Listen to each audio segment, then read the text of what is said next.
कहता हमनी के मान के नाई के भाग जाता एक दिन कटा हो खला तो भाग गए हमनी के मान के नाई के डरे भाग गइलो। हां तो मुखिया जी सब 3 दिन से ही गिरवाला बानी। हां को दिन से स्कूल बंद बा? कम से कम 10 दिन से। 10 दिन से पढ़ाई नहीं हो ना। अब बनाई अब काम होई करते करते गांव में नदी आ गई गांव में पत्थर गिरा का नाम नहीं खेलले पत्थर के नाम नहीं खेलो ना।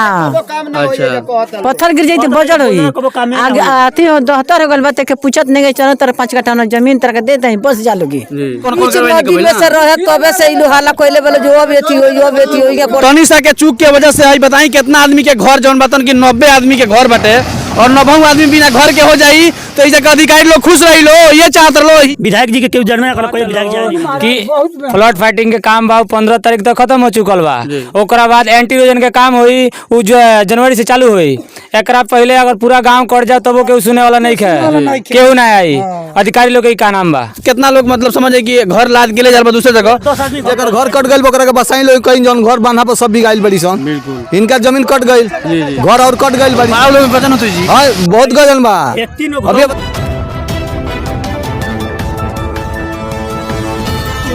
और अभी हम पहुंचल बानी पश्चिमी चंपारण के ठकराहा प्रखंड के अंतर्गत मोतीपुर पंचायत के वार्ड नंबर 3 में। और वो सबके बता दी कि एजन जो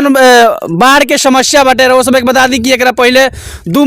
महीना पहले से कटाव करता हम टाइम देखा के जौन टावर वो सब दिखाई देता थे ओजन से कटाव करता 2 महीना पहले से। लेकिन अधिकारी लोग के कान में तेल डाल के सुतल बढ़ लो बीच में कुछ काम भई रहे ओकरा बाद फेन से ठप कर दिल गई। ओकरा बाद से ही समझ है कि दिखाई कैमरामैन से गुजारिश करम कि दिखाई स्कूल में छुट्टी करा दिया गई बटे। और अब बहुत लोग के दिक्कत बटे लगभग 90 को घर बटे गाँव में मोतीपुर पंचायत के वार्ड नंबर 3 में मानी सन। और अधिकारी लोग के तो उनको सुनाई नहीं के देते। यही पर हमने के दलित महादलित और समझ जाए कि जे पिछड़ल इलाका के लोग बाटे ओकर आवाज के बुलंद करे खातिर भोजपुरिया माटी के लाल के टीम ये ठकराहा प्रखंड के मोतीपुर पंचायत के वार्ड नंबर 3 में पहुंचल बानी सन। कितना दिन से खराब करता ही? 3 महीना हो गए। 3 महीना से अधिकारी लोग आइल कि ना अभी आई लो का कहलो 57 में का कहलो 57 में तो इमे का भइल भैया बनाता बा या कुली बनाता देखा था कि लगातार कटान हो रहल बाटे लगातार कटाव होता तो कितना आदमी के घर भी ढह गइले मनिए वो लोग के मुआवजा मिलल कि ना मिलल घर लोग कुछ ना। का नाम जाती अपने के?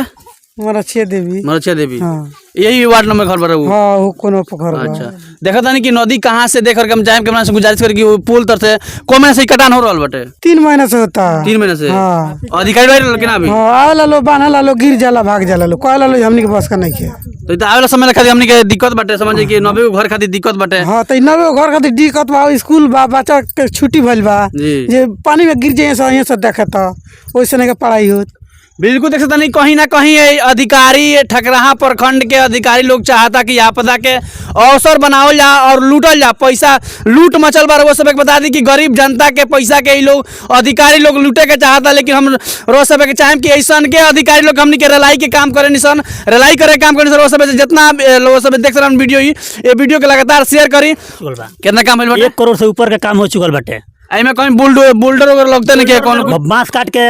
धइल बाटे बांस के ग्रामरी सब बांस कौन बांस वगैरह से खरीद के नहीं आइल ग्रामरी को बांस डाल के सब बांसवा दिखाओ चाहे कैमरामैन से कि बांसवा ही रोक ली और बांधवा के दिखाओ चाहे कि कितना आबादी बुलडोजर का काम होके चाहिए बुलडोजर का काम होखो पर ग्रामरी सब चाहता बुलडोजर का काम हो तब घर के बम बांस के बम कैले से नदी रुके वाला बाई। अब ये जब नेता लोग कुछ बुझल लग ना जाके क्षेत्र ये विधायक जी दाल कोई देखै नहीं खियाइल विधायक जी आई रहनी होने देख चलो ना देखै नहीं विधायक जी नहीं देखा ना विधायक जी नहीं खियाल समझे कि वो तो महाराज हो जा कटता होता हो बान हो जी हो जा कटता होता जी गल भाई सर रजेश चौधरी के चंदेश्वर मिश्र सब जना के मकान कट गइल बड़ी सन। इसके कोनो सुनवाई नहीं के एगो पुलिस सीओ साहब आइले दीवार दले पली लेके पुलिस से सब सामान धल लेल जाई रहल जाई सर मकान घर है वो हां मकान घर वाला गिर बांस गिरता जे हमर टूट गइल पूरा लेके चल गइल दह गइल। हां हो गइल कटाव यहां व्यवस्था हो गइल कौन अधिकारी लोग खाली जींस पैंट पहन के आइलो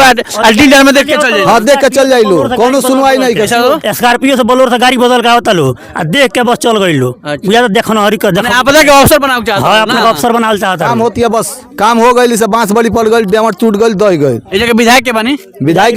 रिंकू सिंह बड़े रिंकू सिंह बानी वहां के कोल देखना ही नहीं ना आई नहीं वहां के वो बोल रहा तब आई रहनी खाली देख के चल गनी वहां से उसके बाद वहां के नहीं आओ कटल बा जकर घर कटल बा और देख के जमीन ओके बसावल तक रोड पर पली बिग भी देखिए घर सामने घर लदाइल वाले के बाना पर फेकाइल बा जगह जगह नहीं कि यहाँ लोग के घर जन टूटल बाटे ओके देखावे के प्रयास करता नहीं कहीं ना कहीं यहाँ लोग के आक्रोश बाटे कि जे के क्षेत्रीय नेता लोग बाटे वहाँ लोग भी ये जन नहीं आइल और ये तमाम 90 को घर समझ आए कि और पहले भी कई को घर टूट चुकल बा जकर मुआवजा नहीं मिलल और तमाम देखावे के प्रयास कुछ जी का हम लोग अभी तक अधिकारी लोग पहुंचल बा कि ना अधिकारी लोग पहुंचल बा कि ना अभी ये अधिकारी लोग एजा नहीं खेलो पहुंचो सब काम होता घूस ले लेके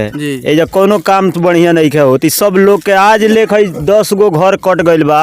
एकरा के कुछ आज ले ना मिलत अधिकारी लोग बस आवता लोग कह देता लोग कि बस हम करे और स्कूल में मास्टर आके बैठल बा लइकन के सब छुट्टी हो गइल भाई वहाँ लोग के सैलरी बंद है लेकिन लइकन के भविष्य बर्बाद हो गइल कोई नहीं है स्कूल के स्कूल का होगा मास्टर 4 जना आके बैठल बा लोग ये स्कूल में लइका कहाँ आइल बा सब लइकन के छुट्टी हो गइल बा वो लोग हाजिरी चलत ताटे ये गांव के लोग सब मरत ताटे तो लइकन के भविष्य बर्बाद नहीं होई बर्बाद होता है गांव के लोग सारा मरत केहू एकर पुछनिहार बाटे गांव के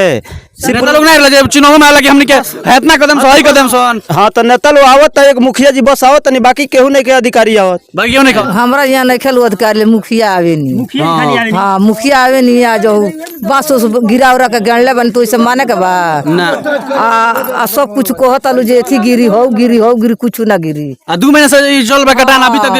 करते करते क्या कहते हैं मुखिया जी ना आवे नु तो कोनियो कोट गई हो इतना ना अपन होले देता स्कूल वाला मुखिया जी मरवाला बने तो ई माने रात भर दिन भर गाड़ी पूरा टोल के दुका बोलो बांस वाला समूचा गिरवाला बनी मुखिया जी मुखिया जी माने सुख दुख में आवे नहीं रोल रात भर रोल तेरे लेकिन बात करे छोटा सन करे लोग कि हमने के जाए कि ना जाए ना भाई बसला किन के गरीबन के लगो वाला बनी एई में अच्छा मुखिया जी तो लेकिन अधिकारी नहीं सब पहुंचे अधिकारी कहां से अधिकारी सोचता माल कमाए के सोचता सर अधिकारी मतलब कि यही बच्चन के भविष्य कितना खराब हो स्कूल में छुट्टी हो गई बा और मास्टर लोग के ड्यूटी भी बाटे यहाँ लोग कुछ और भी महिला लोग बाइन चाची से बातचीत करब सन अच्छा बताइए अभी तक ले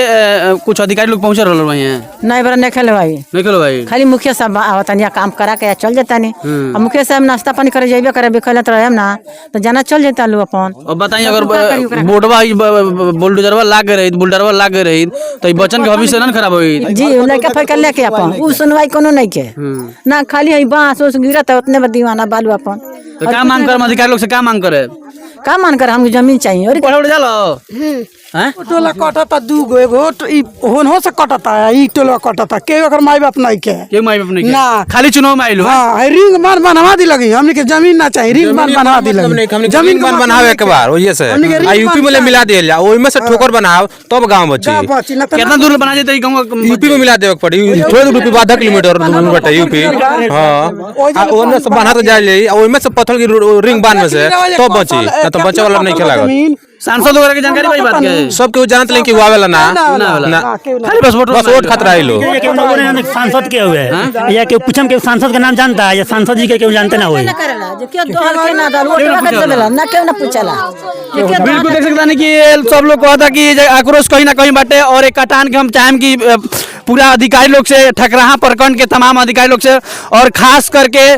के सीओ साहब आनी समझ जाए कि